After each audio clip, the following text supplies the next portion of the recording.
अस्सलाम वालेकुम dear students, welcome to our channel world of education. आज हम वर्ल्ड ऑफ एजुकेशन के अंदर पाक स्टडी का लेक्चर नंबर 8 कवर करेंगे।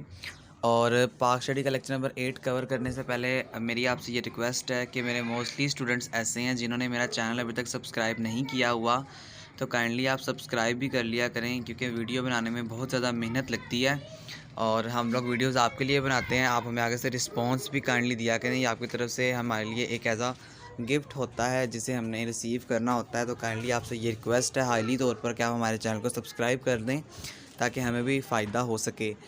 ओके जी, लेक्चर नंबर 1 पाक स्टडी का 301 का डिस्कस करते हैं। इसका उन्वान क्या है जी? इलामा इकबाल प्रेसिडेंशियल एड्रेस दिसंबर 1930।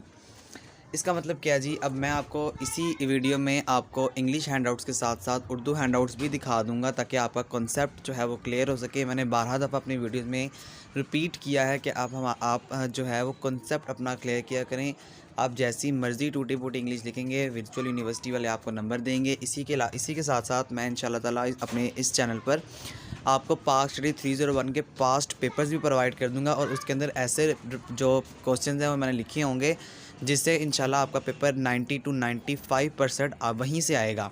यानी अगर आप उस पास्ट पेपर को ही प्रिपेयर कर लेंगे तो आपका पेपर इंशाल्लाह ताला आपको 90 to 95% आपका पेपर उन पास्ट पेपर से ही सॉल्व हो जाएगा। और अगर आपने पढ़ा होगा तो आप इंशाल्लाह ताला अच्छा CGPA गेन पाक स्टडी 301 में कर सकते हैं।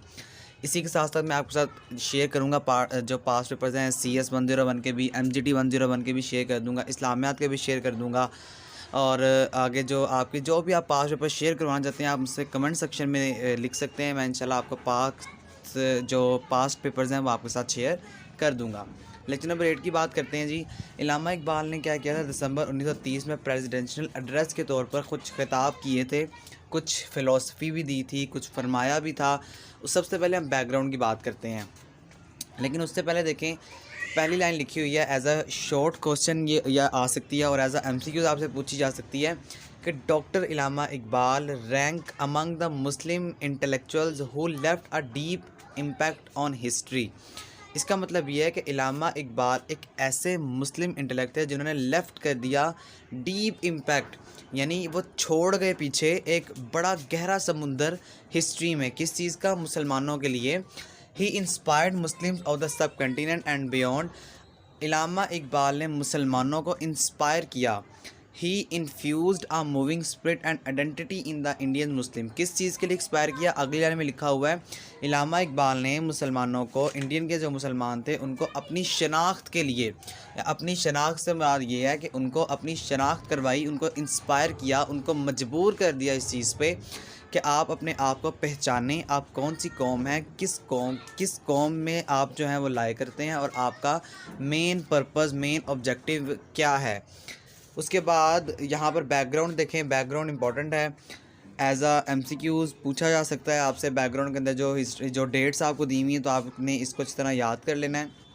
हिंदू मुस्लिम जो क्वेश्चन थे had a great importance and stood crucial to British Indian history after 1857 specially in the 20th century.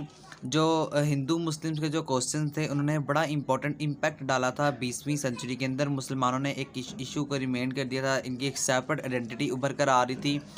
फिर यहाँ से देखें, बाकी आगे छोड़ दें आप, इसके इंपॉर्टेंट नहीं है ना, आपको यहाँ से आएगा। बाय 1930 यहाँ से इंपॉर्टेंट है कि 1930 के अंदर Muslims had developed a sense of identity. अब ये MCQs आता होता है और ये पिछले क्विज़ में MCQs आया था, ये मैंने खुद सॉल्व किया था कि 1930 के अंदर मुसलमानों ने क्या किया था? Has developed a sense of identity, कि मुस्लिम आइडेंटिटी यानी मुसलमानों को जो है वो अपनी शनाख्त कब करवाई गई थी, मुसलमान खुद इंस्पायर कब हुए थे अपनी आइडेंटिटी को रिकॉग्नाइज़ करने में, तो वो 1930 डेट थी जब मुसलमान जो है वो इंस्पायर करवा दिए गए थे। फिर उसके बाद Allama Iqbal stayed in Europe. Iqbal कब तक यूरोप में रहे? 1905 से लेकर 1908 तक। Help to crystallise his thought. अब यहाँ पर ये जो अरसा था जब वो यूरोप गए तो यहाँ पर उनको सोचने का मौका मिला। ही रिटर्न टू इंडिया, अब वो इंडिया वापस आ गए in 1908 and started work on the roots of the Muslim decline and the mechanism to uplift the Muslims. अब इलामा इकबाल रिटर्न आ गए, हिंदुस्तान जो था इंडिया में वापस आ गए। अब वापस आने के बाद उन्होंने क्या किया? मुसलमानों के लिए काम करना स्टार्ट कर दिया। He remind them to allow the teaching of holy prophet सल्लल्लाहु अलैहि वसल्लम practically as the ideal leader. अब इल्लामा इकबाल ने हर बंदे को छोड़ा और एक आइडियल लीडर के तौर पर आप सल्लल्लाहु अलैहि वसल्लम की जो तालीमात थी उन पर अमल करना शुरू कर दिया, जिसकी वजह से कामयाबी ने इल्लामा इकबाल के कदम भी चूमे। फिर उसके बाद आपको बहुत ज़्यादा अवार्ड मिले। लास्ट लाइन देखें, he was awarded with many prominent social positions. आपको बहुत ज़्यादा सोशल पोजीशंस पर अवॉर्डेड से नवाजा गया था, जिसके अंदर टाइटल ऑफ सर आपको दिया गया 1922 के अंदर। फिर आपको membership of Punjab legislative council के अंदर 1927 से 1930 तक मेंबरशिप दी गई, जिसके अंदर आपको काम करने का मौका दिया गया। अब यही बैकग्राउंड जो है मैं आपको उर्दू हैंडआउट्स के अंदर भी दिखा देता हूँ, ताकि आपका कॉन्सेप्ट जो है उसको क्लियर किया जा सके। आप यहाँ पर जो है वीडियो को थोड़ी देर के लिए स्टॉप कर लिया करें, ताकि आपका कॉन्सेप्ट जो है वो क्लियर हो सके। मैं थोड़ा सा इसे जूम आउट कर देता हूँ। जहाँ पर अगर आपको किसी भी चीज़ की समझ नहीं आई तो आप हमसे कमेंट सेक्शन में पूछ लें, हम आपके कमेंट्स का रिप्लाई करके एज सून एज पॉसिबल आपका कॉन्सेप्ट जो है वो क्लियर कर देंगे। वीडियो स्टॉप कर लें और वीडियो स्टॉप करने के बाद यहाँ पर आप जो है वो खुद से पढ़ लीजिएगा, ठीक है। मैंने आपको बाकी समझा दिया है, वही बातें यहाँ पर लिखी हुई हैं। डेट्स को अच्छी तरह आपने याद करना है। आगे बात करते हैं अब इंग्लिश हैंडआउट्स पहले देख लें, उसके बाद आपको उर्दू हैंडआउट्स के अंदर भी जो एड्रेस है दिसंबर 1930 का वो आपको दिखा दिया जाएगा। जी देखें, Iqbal presented a review of the political and social situation of the India and solution of the it's befalling India. He evaluated the importance of role of Islam in the lives of Muslims of British India. अब वही बात है जो पहले उसने पीछे आपको repeat की हुई थी। अब दिसंबर 1930 के अंदर इन्होंने एक जो प्रेजेंटेड किया था एक व्यू पॉलिटिकल तौर पर, जिसके अंदर इंडिया में सोशल जो सल्यूशंस थे मुसलमानों के लिए उस पर बातचीत की गई थी। He said that the European view of a duality of religion and state does not apply here. अब इन्होंने क्या किया, इन्होंने कहा जो यूरोपन व्यूज़ हैं, यानी जो यूरोपन की जो सोच है, जो नज़रिया है यूरोप के लोगों का, उसकी ड्यूअलिटी जो रीजन है and state does not apply here in the Indian society, वो इंडियन सोसाइटी पर हम अप्लाई नहीं कर सकते, क्योंकि आप और मैं सब मगरिब की सोच से, मगरिब के कल्चर से, मगरिब के जो पहनाव है, यानी उनका जो रहने सहने का तरीका है, उनके खाने पीने का जो तरीका है, उनका जो पहनना ओढ़ना है, हम सब उससे अच्छी तरह वाकिफ़ हैं। तो वो इल्लामा इकबाल ने उस वक्त भी इंडिया के मुसलमानों के अंदर ये जो है वो किया था कि इंडिया के मुसलमान यूरोपी तरीके को ना राइज करें, अपने अंदर जो सिर्फ इस्लामी पॉइंट ऑफ व्यू से सोचें और इस्लामी पॉइंट ऑफ व्यू से रहने सहने का जो तरीका है वो अपनी ज़िंदगियों में अप्लाई करें। उसके बाद ये पॉइंट्स देख लें, ये इंपॉर्टेंट है, बाकी आप लीव स्किप भी कर सकते हैं। इसके अलावा यहाँ से कुछ नहीं पूछा जाता आपसे। जो शॉर्ट क्वेश्चन है वो मैं आपको साथ साथ आपको बता रहा हूँ, आप उसको अंडरलाइन कर लिया करें अगर आपके पास फिजिकली हैंडआउट्स मौजूद हैं तो। If the Muslims have an opportunity to develop in accordance with their Islamic civilisation and tradition, tradition कहते हैं रवायत को, वो कह रहे हैं कि अगर मुसलमान जो है हैव एन अपॉर्चुनिटी, अगर इनको मौका दिया जाए टू डेवलप, कि वो डेवलप कर सकें, बना सकें in accordance with their Islamic civilisation, अपने आप को इस्लामिक सिविलाइजेशन के मुताबिक वो बना सकें, एंड ट्रेडिशन और रवायती तौर पर अपने आप को वो उभार सकें, they would be willing to sacrifice their life for India, तो उनको अपनी ज़िंदगियों की कुर्बानी देनी होगी इंडिया के लिए। Federalism can not succeed without recognise the national identity for the Muslims, जो मुसलमानों के लिए हैं वो फेडरलिज्म कभी भी कामयाब नहीं हो सकती जब तक हम अपनी एक अलहदा से पहचान नहीं बना लेते, हम अपनी एक अलहदा से हम अपने जो है वो रिकॉग्नाइज़ नहीं कर लेते कि असल में हम लोग कौन है, हमारी शनाख्त क्या है, हमारा मज़हब क्या है, हमारे रहने सहने के तरीके क्या हैं। टेरिटोरियल जो रीडिस्ट्रीब्यूशन है ब्रिटिश इंडिया के अंदर on the basis of religion has become a need of time, वो ज़रूरत है ज़िंदगी की। फिर आगे पंजाब है, सिंध है, बलोचिस्तान है, भी amalgamated in the state self government within a British empire और without it the formation of such a consolidation northwestern Muslim state appears to be a final destiny of the Muslim at least of north west India। ये वही बात है कि पंजाब जो जितने भी सूबे हैं जहाँ पर मुसलमानों की आबादी ज़्यादा है वहाँ पर सेल्फ गवर्नमेंट जो है within a British empire के अंदर जो, और या इसके बगैर जो है वो एक सेल्फ गवर्नमेंट तामीर कर लीजिए, ताकि गवर्नमेंट के साथ जो है जो उस टाइम अंग्रेज़ों की हुकूमत है उससे बातचीत की जा सके। इम्पोर्टेंस देखें, इम्पोर्टेंस क्या हुई इसकी, ये भी पॉइंट्स जो हैं सिर्फ आपने अपना कॉन्सेप्ट क्लियर करना है, बाकी इसमें से कुछ भी आपको पूछा वगैरह नहीं जाएगा।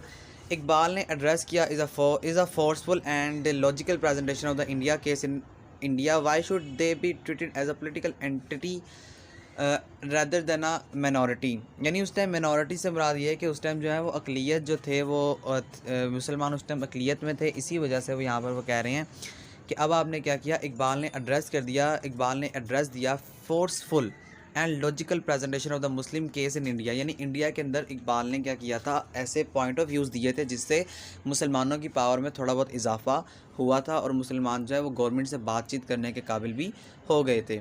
इसके अलावा यहाँ पर थर्ड पॉइंट देखें, थर्ड पॉइंट में थोड़ी सी डेट्स हैं, बाकी आप जो है वो स्किप कर सकते हैं। ये चैप्टर, ये लेक्चर इतना इंपॉर्टेंट नहीं है, आपको परेशान होने की ज़रूरत नहीं है कि इसमें से पता नहीं क्या आएगा क्या नहीं आएगा। अगर आप पास्ट पेपर उठा के देखें तो इसके अंदर से कुछ भी नहीं आया हुआ, सिर्फ शॉर्ट क्वेश्चन आएंगे। पास्ट पेपर मैं आपके साथ इंशाल्लाह ताला शेयर भी कर दूँगा, बहुत ईजी पेपर आता है, बस आपने कॉन्सेप्ट अपना जो है वो क्लियर कर देना है।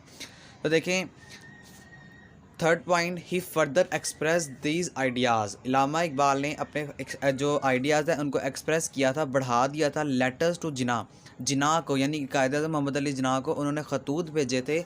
कब भेजे थे? फ्रॉम मई 1936 टू नवंबर 1937। ये एज MCQs आपसे पूछा जा सकता है कि इलामा इकबाल ने कायद-ए-आज़म को लेटर्स कब भेजे थे, तो आपको याद होना चाहिए मई 1936 में इलामा इकबाल ने लेटर भेजे थे। कब तक भेजे थे? नवंबर 1937 तक आपने लेटर को भेजा था।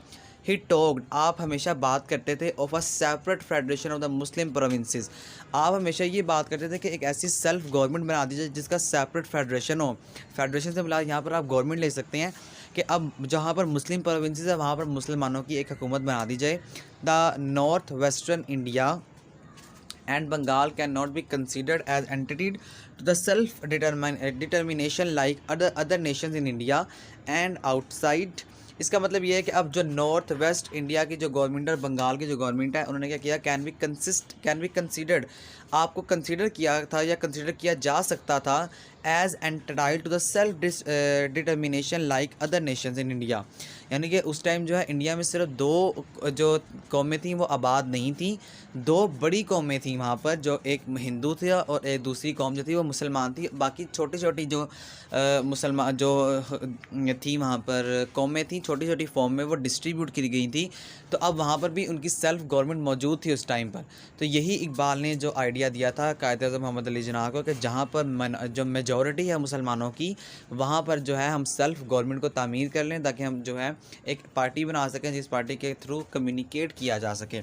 लास्ट पॉइंट देखें, faith culture and historical tradition are more important than patriotism. ये एज MCQs पूछा जाता है, पिछली दफ़ा क्विज़ में भी ये आया था और ग्रैंड क्विज़ में भी आया हुआ था।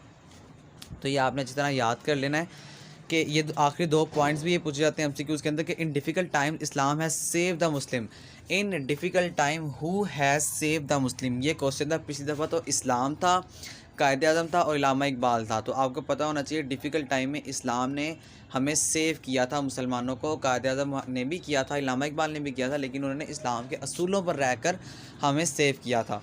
जो दूसरा है, faith culture and historical tradition are more important than dash. ये भी MCQs आया हुआ था कि वो क्या चीज़ इससे ज़्यादा इंपॉर्टेंट है, वो पैट्रोटिज़म है।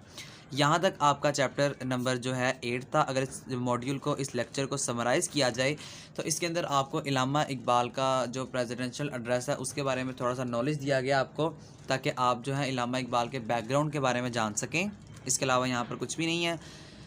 फिर आखिर में यही रिक्वेस्ट है कि आप मेरी वीडियो को लाइक भी कर दें, इसको अपने दोस्तों के साथ शेयर कर दें। दोस्तों के साथ से मुराद ये है कि अगर आपने फेसबुक पर कोई ग्रुप ज्वाइन किया हुआ है, व्हाट्सएप में कोई ग्रुप ज्वाइन किया हुआ है, तो काइंडली आप वहाँ पर जो है मेरी वीडियो को शेयर कर दिया करें ताकि मुझे भी कुछ फ़ायदा हो सके। और आप अगर मेरे चैनल पर नहीं हुआ तो काइंडली चैनल को सब्सक्राइब कर लें ताकि आने वाली वीडियो का नोटिफिकेशन आपको मिल सके। Thank you so much. और अगर आपको कुछ समझ नहीं आया तो आप हमसे कमेंट्स में पूछ सकते हैं, हम आपके कमेंट्स का रिप्लाई करके आपका कॉन्सेप्ट जो है वो क्लियर कर देंगे। अल्लाह हाफिज़।